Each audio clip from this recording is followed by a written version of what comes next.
सोचिए, एक तरफ वो शायर जिनकी लिखी बातें 200 साल बाद भी दिलों को चीर देती हैं, और दूसरी तरफ आज का इंटरनेट, जहां लोग हर 2 मिनट में किसी न किसी बात पर भड़क जाते हैं। आज हम इसी दिलचस्प टकराव को समझने वाले हैं। क्लासिकल शायरी की अथाह गहराई और आज की आउटरेज मशीन का उथलापन। हम अक्सर मान लेते हैं कि आज की दुनिया बहुत आगे निकल गई है, लेकिन क्या सच में ऐसा है? चलिए इस चर्चा में इसी बात की तह तक जाते हैं। आज के दौर में एक बहुत ही अजीब सा विरोधाभास देखने को मिलता है। जरा गौर करें, आज हमारा अटेंशन स्पैन महज 7 सेकंड का रह गया है। सिर्फ 280 कैरेक्टर्स में हम तय कर लेते हैं कि सामने वाला इंसान कैसा है। एक गलती और खेल खत्म। वहीं दूसरी तरफ उन शायरों की 200 साल पुरानी विरासत है। उस दौर में बातों में एक ठहराव था, विचारों में गहराई थी। आज हर किसी को दार्शनिक बनना है, पर किसी के पास सुनने या समझने का जरा भी धैर्य नहीं है। और इसी से जुड़ा एक बहुत बड़ा बदलाव समाज में आया है। पहले लोग भारी भरकम गहरी किताबें पढ़ते थे, उन पर चिंतन करते थे, और तब जाकर कहीं उनकी भावनाएं आहत होती थीं। अब क्या होता है? अब लोग बस एक अधूरा सा स्क्रीनशॉट देखते हैं और तुरंत ऑफेंड हो जाते हैं। मतलब हमने गहरे पठन पाठन को छोड़कर एक ऐसे डिजिटल स्पेस को अपना लिया है जहां हर कोई हमेशा नाराज रहने को तैयार बैठा है। आज के लोग कविताएं थोड़ी पढ़ते हैं, वो तो बस कैप्शंस पढ़ते हैं। तो चलिए इसी बात पर भाग 1 की तरफ बढ़ते हैं। इंटरनेट के युग में शायर, एक व्यंग्यात्मक सिम्युलेशन। जरा कल्पना कीजिए, आज का जो ये कैंसल कल्चर है, अगर उसमें हमारे क्लासिकल शायर आ जाएं तो क्या होगा? मिसाल के तौर पर जॉन एलिया। वो अपनी ही बर्बादी और उदासी पर इतनी शानदार बातें लिखते थे। लेकिन अगर वो आज सोशल मीडिया पर होते, तो क्या आज का इंटरनेट उनके इस जटिल व्यक्तित्व को समझ पाता? बिल्कुल नहीं। उन्हें तुरंत कुछ फैंसी लेबल्स दे दिए जाते। कोई उन्हें डिप्रेस्ड कहता, कोई टॉक्सिक, कोई मिसोजिनिस्ट, तो कोई स्यूडो इंटेलेक्चुअल। सच तो ये है कि आज का समाज दुख को समझना ही नहीं चाहता, वो बस उस पर ठप्पा लगाना जानता है। जॉन एलिया का वो बेमिसाल शेर याद है? बहुत नजदीक आती जा रही हो, बिछड़ने का इरादा कर लिया क्या? इस एक लाइन में इंसानी फितरत की कितनी गहरी समझ है। लेकिन सोचिए, अगर आज कोई इस शेर को किसी मॉडर्न डेटिंग ऐप पर लिख दे, तो लोग इस कमाल की फिलॉसफी को समझेंगे? नहीं, वो इसे इमोशनल मैनिपुलेशन या टॉक्सिक कहकर तुरंत एक रेड फ्लैग घोषित कर देंगे, और पलटकर कोई शेर नहीं बल्कि मेंटल हेल्थ पर ज्ञान दे देंगे। अब इन शायरों को आज के किसी टीवी न्यूज़ डिबेट में इमेजिन करते हैं। एक तरफ एंकर जोर जोर से चीख रहे हैं, दबाव डाल रहे हैं कि भाई अपनी राजनीतिक विचारधारा बताओ, तुम लेफ्ट हो या राइट। और दूसरी तरफ बेचारा शायर, वो एकदम तटस्थ है। उसका सच किसी पार्टी से नहीं बल्कि इंसानियत से जुड़ा है। उसका जवाब शायद बस इतना होगा, मैं परेशान हूं।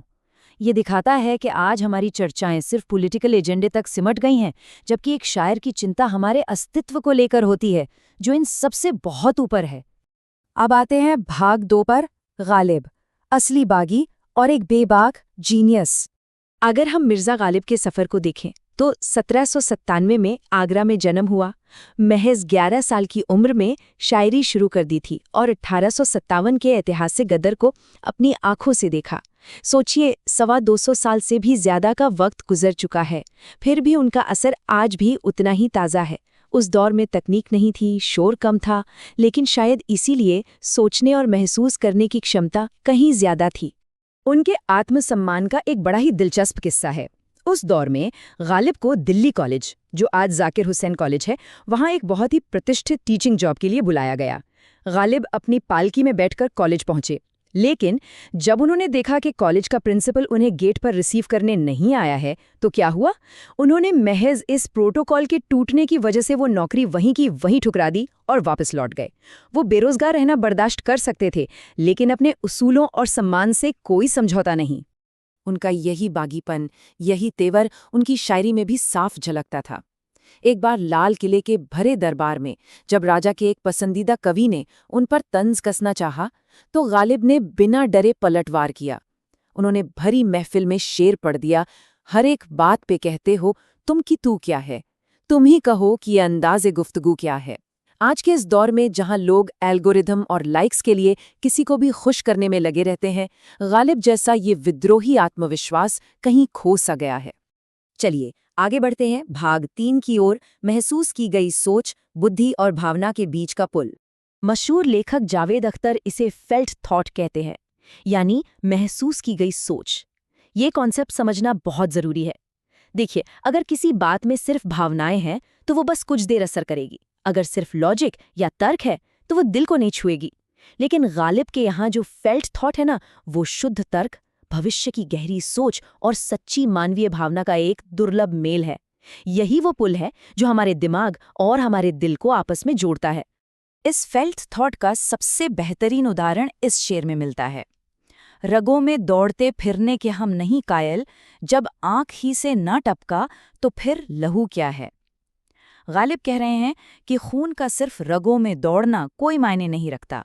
असली खून तो वो है जो सच्चे दर्द का आंसू बनकर आंख से गिरे। ये सिर्फ शब्दों का खेल नहीं है, ये हमें मजबूर करता है कि हम दुख और दर्द की शारीरिक और भावनात्मक सच्चाई को समझें। दर्द का ये बिल्कुल निष्पक्ष विश्लेषण ही तो उन्हें महान बनाता है।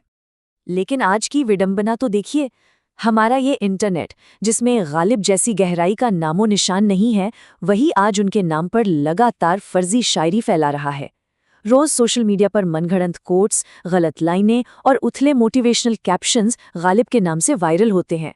लोग गालिब के नाम का इस्तेमाल तो करना चाहते हैं, लेकिन उनके असली विचारों का जो वजन है, उसे उठाने की ताकत आज के इस इंटरनेट कल्चर में नहीं है। अगर आज के इंटरनेट पसोना और एक क्लासिकल शायर की तुलना की जाए तो फर्क साफ दिखता है। आज का इंसान हर हाल में वायरल होना चाहता है, उसे वैलिडेशन चाहिए और वो छोटी छोटी बातों पर बहुत जल्दी आहत हो जाता है। इसके उलट क्लासिकल शायर सिर्फ सच की तलाश में रहता है। वो अपने ही दुख का इतनी निष्पक्षता से विश्लेषण करता है कि हैरान कर दे। गालिब एक जगह कहते हैं कि पैरों में छाले हैं लेकिन रास्ते में कांटे देखकर दिल खुश हुआ, क्योंकि अब ये छाले फूटेंगे और दर्द बाहर आएगा। सोचिए, वो अपने ही दुख का मजा ले रहे हैं। आज की दुनिया जो सिर्फ वैलिडेशन के पीछे भाग रही है, वो इस गहराई को कभी समझ ही नहीं सकती। अब आते हैं हमारे आखिरी और सबसे अहम हिस्से पर। भाग 4, एक अति जुड़ी हुई अकेली पीढ़ी, भावनाओं का खो जाना। गालिब की सोच अपने समय से कितनी आगे थी, इसका अंदाजा उनके इस दावे से लगाया जा सकता है। उन्होंने कहा था, मैं उस बाघ का पंछी हूं जो अभी बना ही नहीं है। सच्चे कलाकार कभी भी 24 घंटे की इंटरनेट न्यूज़ साइकिल या ट्रेंड्स के लिए नहीं लिखते, वो आने वाली पीढ़ियों के लिए लिखते हैं। उन्हें मालूम था कि शायद उनके दौर के लोग उन्हें पूरी तरह न समझ पाएं, इसलिए वो भविष्य के लिए अपनी आवाज़ छोड़ रहे थे। तो यहाँ सोचने वाली बात यह है कि आज लोग इंटरनेट पर छोटी छोटी बातों का जो बतंगड़ बनाते हैं, जो आउटरेज करते हैं, उसकी उम्र आखिर है कितनी? सच तो ये है कि ये सारा हंगामा, ये कैंसिल कल्चर इतना हल्का और अर्थहीन है जितना कि किसी क्लासिकल शायर की सिगरेट से निकला हुआ धुआं। ये बस पल भर का शोर है जो क्लासिकल शायरी के शाश्वत वजन के सामने कहीं नहीं टिकता। और शायद यही हमारे आज के दौर की सबसे बड़ी त्रासदी है। एक तरफ तो हम इतिहास की डिजिटल रूप से सबसे ज्यादा जुड़ी हुई पीढ़ी हैं, 24 घंटे दुनिया हमारी उंगलियों पर है, लेकिन दूसरी तरफ का कड़वा सच ये है कि हम मूल रूप से सबसे अकेली पीढ़ी भी हैं।